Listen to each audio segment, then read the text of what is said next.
பூந்தமல்லியில் தேநீர் கடையில் ஓரங்கட்டப்பட்ட கேஸ் அடுப்புகள் நவீன முறை விறகடுப்பு பயன்பாட்டுக்கு கொண்டு வந்து அசத்தும் தேநீர் கடையினர். தமிழகத்தில் கேஸ் தட்டுப்பாடு முடிவுக்கு வராத நிலையில் வணிக சிலிண்டர் பெறுவதிலும் சிக்கல் தொடர்ந்து வருகிறது.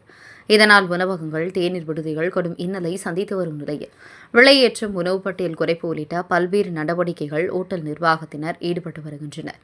இதனிடையே பூந்தமல்லி பேருந்து நிலையம் அருகே செயல்படும் தேநீர் கடை ஒன்று வாடிக்கையாளர்களுக்கு எந்த விலையேற்றமும் இல்லாமல் தொடர்ந்து தேநீர் மற்றும் இனிப்பு கார வகைகள் விநியோகித்து வருகின்றன.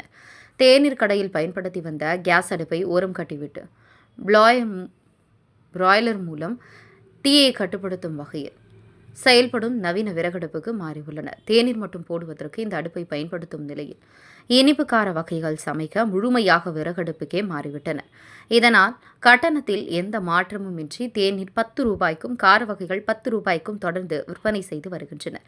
இது பயணிகள் மற்றும் அப்பகுதி மக்களிடையே வரவேற்பை பெற்றுள்ளது.